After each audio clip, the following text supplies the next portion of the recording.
रेहान हाशमी एक शायर की जिम्मेदारी को किस तरह समझते हैं? सही बताएं झूठ? नहीं, हमने वादा किया था आपने मुझसे शुरू में ही कि आप जो भी बोलेंगे सच बोलेंगे। मुशायरा पढ़िए, लिफाफा लीजिए, निकल लीजिए। बुरा नहीं लगना चाहिए। शायर को तो ये कहा जाता है कि एक शायर जो होता है वो समाज का आईना होता है। फिर रेहान हाशमी के अरस्तू ने यही देख के तो शायरी तौबा कर ली थी, जंग हुई। अरस्तु ने अपने कुछ शायर मित्रों को जंग में नगमे के लिए भेज दिया। बड़ी बहादुरी से उन लोगों ने पूरे वीर गाथा पढ़ी, लोग लड़े, लेकिन इनकी तरफ से कई लोग शहीद हो गए। तो अरस्तु साहब ने कहा कि ऐसा है कि हमारे पास जंगजुओं की कमी हो, तो जितने शायर हैं उनको भी तलवार थमा दिया जाए। तो उनमें से 99% जो शायर थे वो भाग गए। मतलब आप उसके बाद तौबा कर लिया अरस्तु ने, तौबा कर लिया।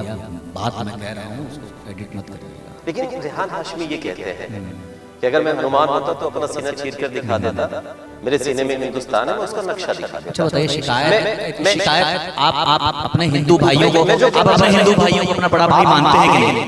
आप अपने हिंदू भाइयों को अपना बड़ा भाई मानते हैं? मैं जो पूछना चाहता हूं, हिंदू भाइयों को बड़ा भाई मानते हैं कि नहीं? देखिए, इस दुनिया का हर इंसान वो हमारा भाई है। ठीक है, हिंदुस्तान में मुसलमान हिंदुओं को अपना बड़ा भाई मानता है। मैं जो कहना चाहता हूं, ठीक है, मैं भी जो कहना चाहूँ, तो मुझे एक डर था, मैंने अपने बड़े भाइयों के बीच में बात को घुमा रहे हैं ना। मैं बिल्कुल नहीं चाहता हूं। आपका कहना ये है, आपके पास और कोई मौजूद है कि सारा शायरों पे लेके पकड़ गए हैं? आपका कहना आप बड़े शायर हैं हिंदुस्तान के, यही बात मैं आपसे पूछूं तो? एक छोटा शायर एक बड़े शायर से नहीं, रेहान हाशमी से बड़ा शायर, आपने 1 लाख तक की पेमेंट ली है, और ये मुझे मालूम है, रेहान भाई, ये मुझे मालूम है, मैं इल्जाम नहीं लगा रहा हूँ। पेमेंट से या ग्लैमर से कोई बड़ा नहीं होता, इंसान दिल का बड़ा होता है। ठीक है, और मैं रेहान हाशमी को, आपका दिल तो ये मानता हूँ कि रेहान हाशमी का दिल बहुत नहीं, बड़ा है। मैं जो जानना चाहता हूँ, रेहान हाशमी ये कह रहे हैं कि शायरों को सिर्फ लिफाफा लेना चाहिए और घर चले आना चाहिए। रेहान हाशमी ये कहते हैं कि उसके बीच में तंज नहीं समझ रहे हैं। आप मेरी बात तो सुनिए, आप तंज समझ रहे हैं। मैं उसी तरफ आता हूँ, आपके दर्द को ही मैं कहीं ना कहीं मैं एक्सप्लेन कर रहा हूँ। रेहान हाशमी ये कहते हैं कि अगर मैं हनुमान होता तो मेरे सीने में क्या है, मैं उसको चीर कर दिखा देता कि मेरे सीने में हिंदुस्तान का नक्शा है। ये दर्द आपके कलम में, आपकी शायरी में जाहिर होता है। दिवाली का वक्त आता है, भदोही शहर में दिवाली की तैयारियां होती है, झूमर लगाए जाते हैं, मिठाइयों की दुकानें सजती हैं। लेकिन रेहान हाशमी को यह पता लगता है कि भदोही की एक गली में एक बुढ़िया अपनी 2 पोतियों के साथ, जिनके वालिदैन इस दुनिया में नहीं है, उनके घर में खाना बनाने के लिए भी, मिठाई तो छोड़ दीजिए, खाना बनाने के लिए राशन भी नहीं होता है। और 2 पोतियों को पालने वाली वो बूढ़ी दादी एक ठेले पे बहुत चंद सामान लेकर, जिसकी कीमत शायद 200 रुपए भी नहीं होती है, भदोही के एक नुक्कड़ पे वो उस सामान को बेचने के लिए जाती है। रेहान हाशमी अपने दोस्तों के साथ पहुंच जाते हैं और उस बुढ़िया की मदद करते हैं। और रेहान हाशमी एक वीडियो बनाते हैं और उस वीडियो को सोशल मीडिया पे डालकर लोगों से, आवाम से ये अपील करते हैं कि इस परिवार की जितनी हो सके मदद की जाए। जहां तक मेरी इंफॉर्मेशन है कि वो वीडियो आपकी 2 मिलियन 3 मिलियन से ज्यादा, यानी कनाडा के 8 मिलियन बैनुल अक़वामी सतह पे भी वो वीडियो बहुत पसंद की गई और उस परिवार की मदद भी। फिर मैं कैसे ये मालूम कि एक शायर अपनी जिम्मेदारी को नहीं निभाता? एक शायर जो है वो समाज का आईना नहीं है। तो मैंने कहा, आपने ये कहा कि लिफाफा लीजिए, मैं आपकी तारीफ नहीं कर रहा हूं, तो मैंने आपकी तारीफ, मैंने तो जो चीज कह दी, जिसके लिए कही है वो समझ जाएंगे। इस देश के कितने ऐसे शायर हैं जिन्हें मैं बसाते खुद जानता हूं कि वो अपने इलाकों के बाहर भी वो डोनेट करते हैं, वो जो है मदद करते हैं, लेकिन अक्सरियत जो है इन चीजों से खाली है। लेकिन दे आर प्रोफेशनल्स, उन्हें कोई मतलब नहीं समाज के साथ, उन्हें कोई मतलब नहीं माशरे के साथ, उन्हें कोई मतलब नहीं सोसाइटी के साथ, उन्हें सिर्फ और सिर्फ मतलब है पैसे से, उन्हें सिर्फ और सिर्फ मतलब है लिफाफे से। और वो अक्सरियत जो शायरों की है वो पढ़ती है, मर जाती है, कोई उनको याद नहीं रखता। फिर शेर शेर जो पढ़े जाते हैं, लोगों को मोटिवेट किया जाता है, लोगों को बेदार किया जाता है, अवाम तो उन्हें हीरो मानती है। आपने सूरह शूरा का जिक्र किया था कुरान का पॉडकास्ट के बिगनिंग। चलिए कुरान की बात नहीं कहा था आपने कहा था उसमें अल्लाह क्या कहता है, और तुम इन लोगों के पीछे घूमते फिरते हो जो खुद गुमराह है। अच्छा चलिए, कुरान ये कहता है कि आप उन लोगों की बात कर रहे हो जो खुद गुमराह है, आप उन्हें अपना रहबर मान रहे हो। कुरान तो ये भी कहता है, कुरान ने शराब को हराम कर दिया है। बिल्कुल। आप मानते हैं कि शराब पीते हैं और डाइस पे भी शराब पी के आते हैं। एक चीज मैं बता दूं बहुत ही जिम्मेदारी के साथ, और मैं चाहता हूं कि पॉडकास्ट के जरिए से आपके व्यूअर्स भी सुने और इस बात को शेयर करें। इस पॉडकास्ट के इस हिस्से को लोग शेयर करें। पीता तो मैं भी, मतलब हाँ शराब पीता था। मतलब रेहान हाशमी शराब जी पीते हाँ थे? जी हाँ, तो थोड़ा बहुत आप सोच समझ कर बोल रहे हैं ना? अरे थोड़ा बहुत नहीं भाई साहब, पूरा देश देखेगा, इसी दुनिया देखेगी। 25-30 हजार रुपए मुझे मुशायरे में मिले, मैं आके पी जाता था उसको, मतलब पी जाता था, पी के खत्म कर देता था। सच्चाई है।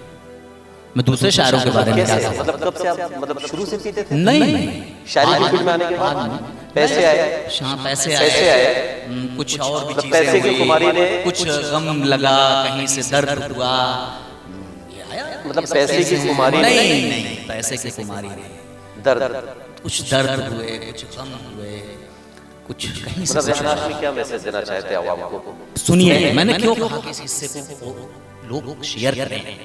ठीक है, ऑन कैमरा पहली बार मैं देख के बोल रहा हूँ, शराब जिंदगी की सबसे बड़ी नहुसत है। मेरे शराब पीने की वजह से सबसे ज्यादा अगर नुकसान किसी को हुआ तो मेरे वालिद को हुआ। उनका पॉलिटिकल कैरियर खत्म हो गया कैसे? मेरे शराब पीने की वजह से। वो पॉलिटिक्स में ऊंचाइयों पे थे, लेकिन मेरे शराब पीने की वजह से मैंने जो खुराफातें की, लोगों से झगड़ा, फसाद, उसकी वजह से मेरे वालिद का पॉलिटिकल कैरियर खत्म हो गया। सबसे पहले चीज, शराब पीने के बाद मैंने लोगों की नजर में इज्जत खो दी। एक गली से गुजरता था, लोग कहते थे। मैं एक बात का जिक्र करूं, आप बुरा तो नहीं मानेंगे? मेरे आप अजीज दोस्त हैं, मैं आज तक जिंदगी में आपसे कभी इस पर सवाल नहीं किया। मैं इसीलिए बताना चाहता हूं, मैं रोक रहा हूं, मैंने जिंदगी में आपसे इस पे कभी सवाल नहीं किया। और मुझे याद है 2015 में हम आप आजमगढ़ के मुशायरे में थे, और मुशायरा खत्म होने के बाद हम आप मिले। अक्सर हम आप जब मिलते थे तो डाइस पे चूंकि भीड़ होती थी तो वहां तो गले नहीं मिल पाते थे, लेकिन जब मुशायरा खत्म होता तो हम आप जब भी मिले गले मिले। तो मैं वहां जब गले मिला आपको, तो माफी के साथ बोल रहा हूँ, ऑन कैमरा आपने कह दिया तो मैं बोल रहा हूँ, मैं जब आपके गले मिला तो मुझे शराब की बू आई। नहीं, दूसरे दिन की बू आई, ओवर हैंगिंग की बू आई होगी।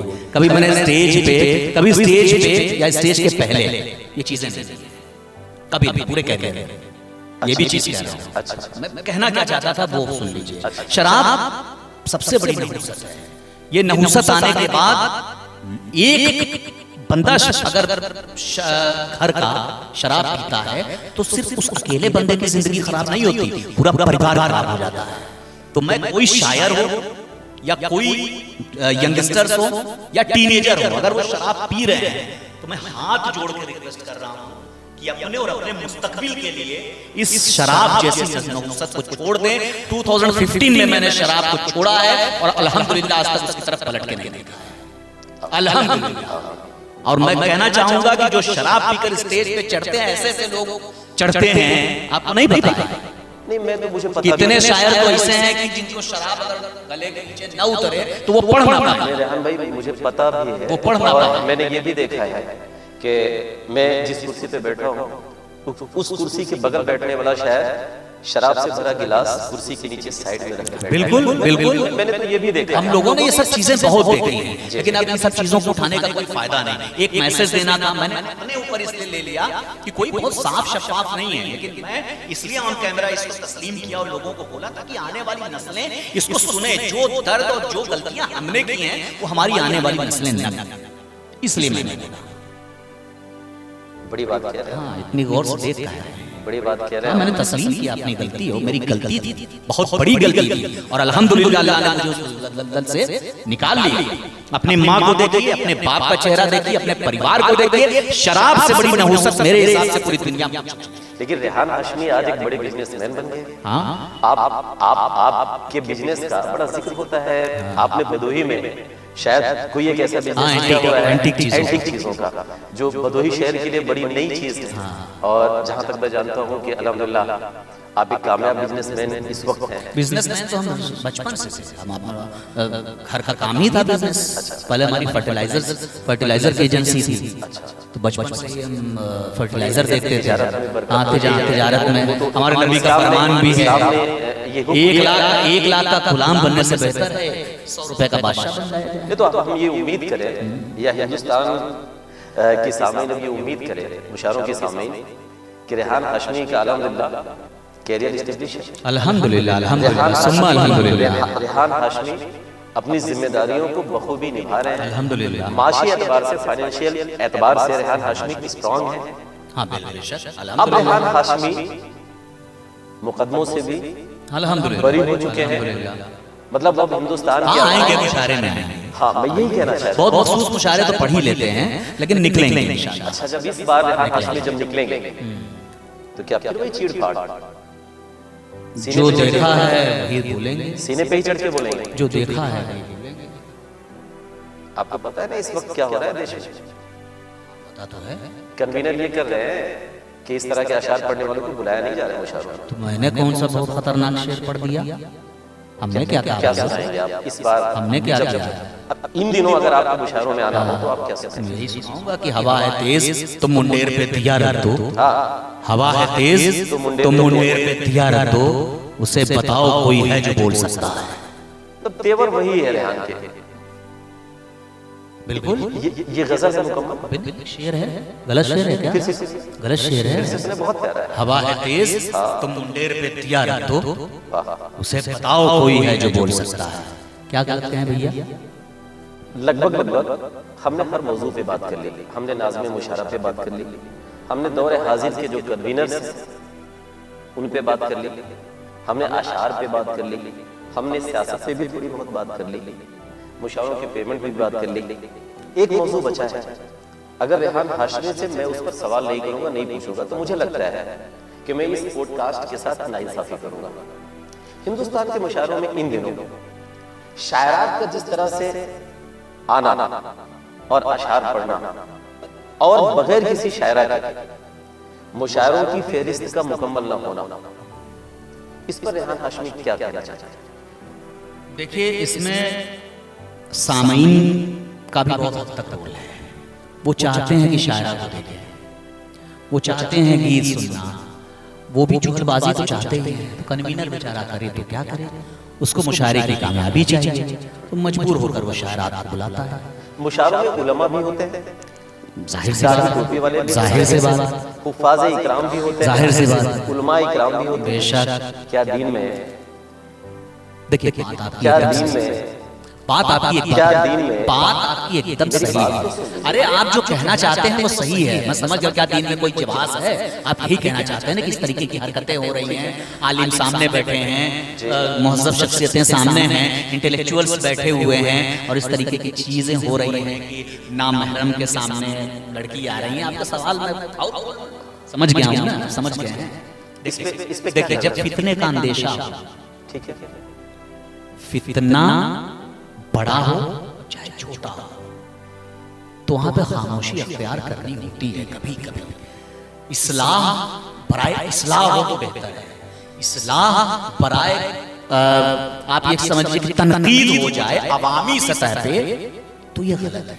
नदीम फर्रुख साहब ने किया था। क्या कहाँ का मुशारा था ये मुझे नहीं पता है, याद है मैं भी उस मुशारे में था, शायद बाराबंकी साइड से कोई मुशारा था। नदीम फर्रुख साहब ने चांदनी शबनम को बोल दिया था। क्या कुछ उसने कुछ उटपटांग पढ़ा था या कुछ शेर था, लेकिन नदीम फर्रुख साहब मेरे बहुत अजीज हैं, लेकिन अवामी सतह पे इस तरीके की अगर कोई भी चीजें इस्लाह के मकसद से भी, हालांकि उन्होंने इस्लाह के मकसद से की, अच्छा, ऑन माइक बोला था। हाँ, उनकी जो थिंकिंग थी वो बहुत अच्छी थी। अच्छा, उन्होंने कहा सही था, क्या था? लेकिन उससे कितना फर्क हुआ। क्या था वाकया, क्या था? वाकया मुझे याद नहीं आ रहा, उसमें कुछ शेर पढ़े थे जो कि अदब के भी खिलाफ थे और मतलब इन सेंस ठीक है। पूरी चीजें सही हो गया, क्या हुआ था? मैंने रोक दिया था, टोक दिया था। किसको? नदीम भाई को? चांदनी शब्द। अच्छा, उसके बाद पब्लिक में इंतशार कर गया। मतलब अवाम जो है, हाँ, सामान्य अवाम मतलब वो सही चीज को अवाम ने एक्सेप्ट नहीं किया। नदीम फर्रुख सही थे। अच्छा, वाह, हाँ, नदीम फर्रुख सही थे वहाँ पे, लेकिन अवाम ने उसको एक्सेप्ट नहीं किया। अच्छा, ठीक है, तो इसीलिए मैं कह रहा हूँ जब फितने का अंदेशा हो तो आप इस्लाह जो है अलग से करें, कन्वीनर को बुलाकर कहते हैं या बाद में कुछ किसी और जरिए से करते हैं, तो ये बेहतर है मेरे हिसाब से। अगर हिंदुस्तान की 3 शायरात का नाम अगर मैं ले लूं, मैं रेहान हाशमी से ये जानना चाहता हूँ कि अदब के दायरे में सही तरीके से जो शायरी की तहजीब है, उस तहजीब को अगर बरकरार रखते हुए अगर कोई शायरी कर रहा है, तो आप अगर 3 शायरात का नाम लेना चाहेंगे तो आप किसका नाम लेना चाहेंगे? सुना तो नहीं है, अंजुम रहबर को सुना है मैंने। अंजुम रहबर साहिबा वो मेरी फेवरेट है, उनके शेर और उनका कलाम मुझे अच्छा लगता है। ठीक है। दूसरा अगर कोई नाम मेरे सामने आए, कमर सुरूर है, लिटरेरी शायर है, वो उनके शेर मुझे अच्छे लगते हैं और मैंने कुछ हद तक अलीना इतरत के भी कुछ शेर सुने हैं। अच्छा, वो भी मुझे अच्छी लगी, बहुत ज्यादा तो नहीं, लेकिन ये 3 शायरात का मैं नाम लूंगा। मतलब दौरे हाजिर की कोई भी शायरा आप उनको इस फेहरिस्त में नहीं शामिल कर रहे? मैं 3 नाम लिए तो नहीं, आप अलीना इतरत का नाम ले रहे हैं, ठीक है, सीनियर। कमर सुरूर को चलिए, वो सीनियर नहीं है बहुत ज्यादा, ठीक है। अंजुम रहबर साहिबा सीनियर है, हम लोग बच्चे थे, आप जमीन पे बैठ के उनको सुना है। आप थोड़ा नौजवान शायरात के बारे में पूछ रहे हैं। नहीं, मैं दौरे हाजिर की, नहीं, खुल के पूछिए, चलिए आप यही समझ लीजिए, खुल के पूछिए। आप बोलिए। बड़ी शरारत कर रहे हैं। नहीं, ये मैं सिर्फ सवाल कर रहा हूँ, मतलब किसको कौन अच्छा लगता है कहने में? मैं कौन अच्छा कहता है? रेहान हाशमी से जानना। कौन अच्छा कहता है? रुखसार बहुत अच्छा कहती है। और कुछ नाम? शाइस्ता सना, निखत अंगूरी, ये 3 अच्छे नाम हैं। इन दिनों हुकूमतों ने मुशायरे और कवि सम्मेलनों, या मैं यूं कह लूं कि जब से सरकारों का दखल बढ़ा है, जब से सरकारें साहित्यिक जो तंजीमें हैं उनको अपने कब्जे में लिया, तो कहीं ना कहीं साहित्यकार भी, जैसे आज हमारे देश की मीडिया, वो पूरी तरीके से ज्यादातर मीडिया, ठीक है, वो क्या करती है? सरकारों की तारीफें करती है, हुकूमतों की तारीफें करती है। आपको ऐसा नहीं लगता कि मुशायरों और कवि सम्मेलनों के बीच में एक बड़ी खाई खींची जा रही है? देखिए, कवि सम्मेलन मैंने पढ़े, ठीक है, एज ए शायर, ठीक है, जितनी इज्जत एक शायर को कवि सम्मेलन में मैंने मिलते हुए देखी है, मुशायरों में नहीं देखी है। ये भी बहुत बड़ी बात है। लेकिन आपको ये नहीं महसूस होता कि हम लोगों ने भी कवि सम्मेलन पढ़े हैं, हमको आपको बहुत इज्जत मिली, कवियों ने मुशायरों में खूब शेर पढ़े, मुशायरे पढ़े, वही इज्जत उनको भी मिली है। लेकिन हमारे आपके दोस्त, आप इस बात से इनकार नहीं कर सकते, जो हमारे साथ मुशायरे पढ़ते थे, आज इन हुकूमतों में वो भी बहुत खुल के बैठे कर। देखिए, आप अपनी जो जुबान है वो मेरे मुंह में डाल रहे हैं। आप हुकूमत को क्यों इसमें शामिल कर रहे हैं, मेरे ये नहीं समझ आ रहा है। कुछ वाज़ह करेंगे? मैं इसलिए हुकूमत को इसमें शामिल कर रहा हूँ क्योंकि हमारा जब देश आजाद हुआ तो हमारे पहले प्रधानमंत्री थे पंडित जवाहरलाल नेहरू, और पूरा देश और दुनिया जानती है कि उस वक्त एक कवि हुआ करते थे, रामधारी सिंह दिनकर। पढ़ा है, पढ़ा है। बहुत मशहूर वाकया है। एक बार पंडित जवाहरलाल नेहरू संसद की सीढ़ियों से उतरते हुए, उसके पहले एक चीज मैं ऐड करना चाहता हूँ कि पंडित जवाहरलाल नेहरू ने रामधारी सिंह दिनकर को राष्ट्रीय कवि का खिताब दिया और उन्हें राज्यसभा का मेंबर नामित किया, ठीक है। एक बार संसद की सीढ़ियों से उतरते हुए पंडित जवाहरलाल नेहरू के पैर फिसलते हैं और राष्ट्रकवि यानी राज्यसभा मेंबर, ठीक है, रामधारी सिंह दिनकर उनके बगल चल रहे होते हैं। सीढ़ी से पैर फिसलता है पंडित जवाहरलाल नेहरू का और नेहरू साहब का पैर फिसलता है, वो गिरने को होते हैं और रामधारी सिंह दिनकर बढ़कर उनका हाथ संभाल लेते हैं। उस वक्त पंडित जवाहरलाल नेहरू ने यह कहा कि दिनकर जी, अगर आज आपने मुझे संभाला ना होता तो मैं गिर गया होता।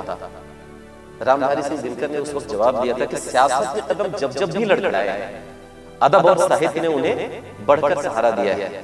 वही रामधारी सिंह दिनकर थे जब 1962 में भारत और चाइना का युद्ध हुआ, लड़ाई हुई, जंग हुई, और जब चाइना ने, चीन ने भारत को मात दी तो राज्यसभा में जिस प्रधानमंत्री ने राष्ट्र कवि रामधारी सिंह दिनकर को नॉमिनेट किया था, राज्यसभा का मेंबर बनाया था, वही राज्यसभा का मेंबर, वही कवि राज्यसभा में खड़ा हुआ और पंडित जवाहरलाल नेहरू के खिलाफ कविता पढ़ी, शायरी पढ़ी। एक शायर की जिम्मेदारी ये थी। क्या आज का शायर, आज का कवि उस जिम्मेदारी को निभा रहे? आप हुकूमत नहीं, कुछ शायर निभा रहे हैं, बिल्कुल, आप बिल्कुल, आप शायरी से अलग नहीं कर सकते। नहीं, बिल्कुल निभा रहे हैं। याद होगा जंग आजादी में अगर एक तरफ, ठीक है, गांधी जी, एक तरफ पंडित जवाहरलाल नेहरू, एक तरफ मौलाना अबुल कलाम आजाद और हमारे उलमाए किराम, दूसरे जंग आजादी के मुजाहिदीन, वो जब जंग आजादी की लड़ाई में कहीं ना कहीं ताकत दे रहे थे, जद्दोजहद कर रहे थे, तो एक कलमकार ने कलम उठाया और उसने ये भी कहा कि सारे जहां से अच्छा हिंदुस्तान हमारा, यानी अल्लामा इकबाल, यानी शायरी को, हुकूमतों को आप अलग नहीं कर सकते हैं, चोली दामन का साथ है।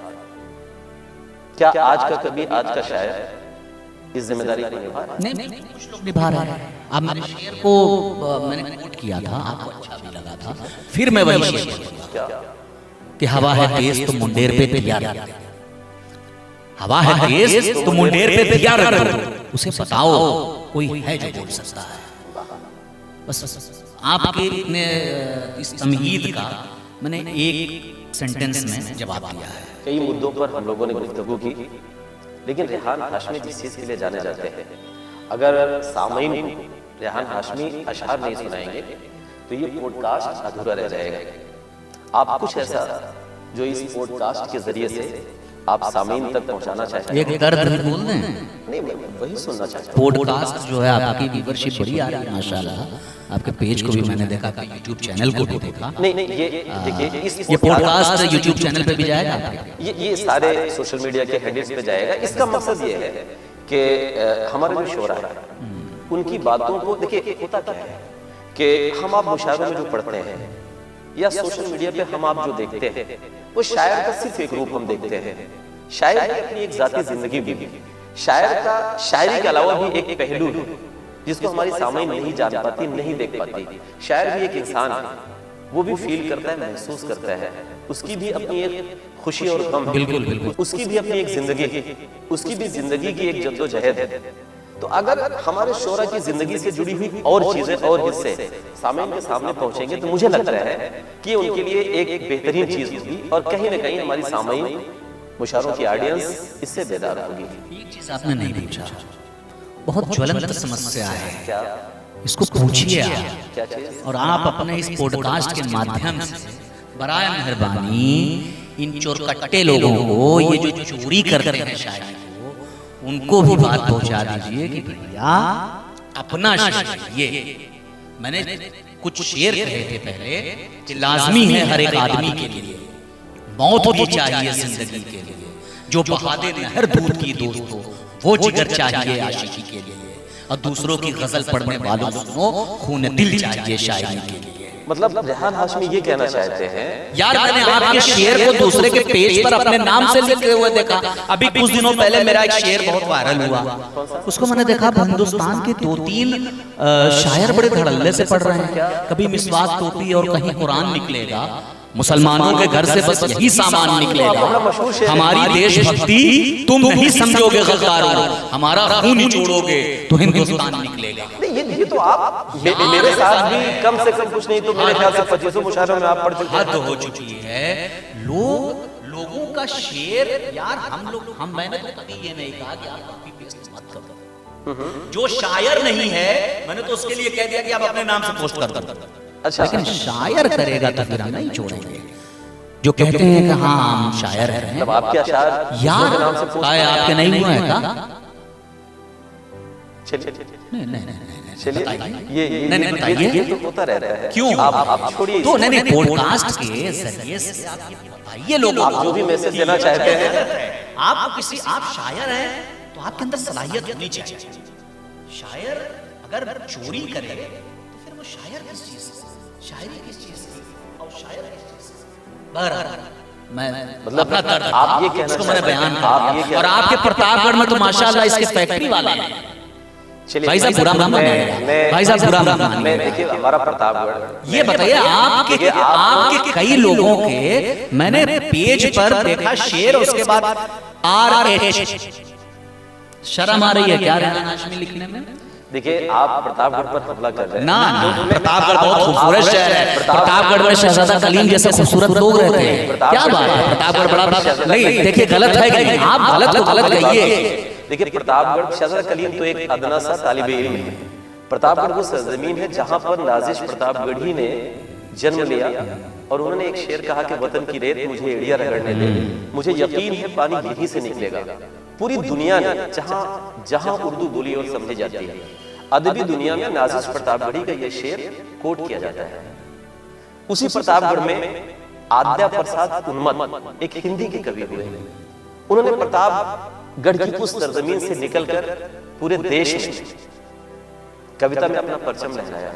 उसी सरजमीन से एक और शायर, बुजुर्ग शायर जुमई खां आजाद, जिन्हें उत्तर प्रदेश का सबसे बड़ा अवार्ड भी मिल चुका है, ठीक है, वो भी निकले। तो प्रतापगढ़ तो एक बड़ी जरखेज सरजमीन। भाई साहब मैंने फोन कर करके डिलीट करवाया है पोस्ट, ये मत कहिए। मैं प्रतापगढ़ के ऊपर नहीं कह रहा हूँ, प्रतापगढ़ के लोग बड़े खूबसूरत हैं, बड़े अच्छे हैं माशाल्लाह, बहुत अच्छे लोग हैं। लेकिन अगर कोई शायर इस तरीके के काम करता है तो उसको रुक चलिए हम दुआ करेंगे कि उसको रुक जाना, समझ में अगर आपको ये तकलीफ है मेरे शहर उसको रुक जाना। तो अगर मेरे शहर से ये तकलीफ है तो हम दुआ करेंगे कि अल्लाह जो है। फरमाइए आखिरी में आप क्या कहना चाहते हैं, बताइए। कई मुद्दों पर हमने बातें की, लेकिन रेहान हाशमी इनकलाब की बात करते हैं, हुकूमतों पर सवाल उठाते हैं, ठीक है, सिस्टम की आंखों में आंखें डाल के सवाल करते हैं।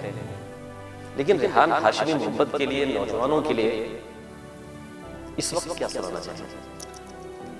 1-2-3 शेर। बिल्कुल, मैं तो ये चाहता हूं कि आप 4-5 सुनाएं, क्योंकि आपका पॉडकास्ट जो है, मैं चाहता हूं कि इनकलाब अगर मोहब्बत में भी हो जाए तो फिर बहुत जरूरी है।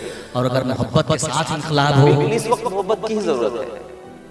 जरूरत मेरी पड़ जाए तो मुझको फोन कर लेना। जरूरत मेरी पड़ जाए तो मुझको फोन कर लेना। हमारी याद आ जाए तो मुझको फोन कर लेना। और तुम्हारी रेलगाड़ी चलते चलते इत्तेफाकन मेरे जंक्शन पे रुक जाए तो मुझको फोन कर लेना। क्या कहने, तो ये रूप रेहान हाशमी का, मेरे जंक्शन पे रुक जाए तो मुझको फोन कर लेना, तो मुझको फोन कर लेना। तुम्हारे पास जो नंबर था मेरा अब भी वही है। तुम्हारे पास जो नंबर था मेरा अब भी वही है। इरादा अगर बदल जाए तो मुझको फोन कर तो लेना, मुझको फोन कर लेना। और तुम्हारे हुस्न के चर्चे गली से खत्म हो जाएं, तुम्हें दर्पण से खौफ आए तो मुझको फोन कर लेना। अब बढ़ेगी उम्र, आपकी नजर बढ़ेगी उम्र तो बीमारियां भी साथ आएंगी। बढ़ेगी उम्र तो बीमारियां भी साथ आएंगी। दवा नाकाम हो जाए तो मुझको फोन कर लेना। और कभी बारिश के मौसम में किसी मिट्टी के कुल्हड़ से जो खुशबू चाय की आए तो मुझको फोन कर लेना, तो मुझको फोन कर लेना। Thank you. तो दोस्तों ये थे रेहान हाशमी। ढेर सारे मौजू पर आज उनसे बातचीत हुई। ये पॉडकास्ट आपको कैसा लगा कमेंट सेक्शन में हमें लिखकर जरूर बताइए। अगले एपिसोड में एक और शायर के साथ, एक और फनकार के साथ हम फिर से हाजिर होंगे। तब तक के लिए अल्लाह हाफ़िज़।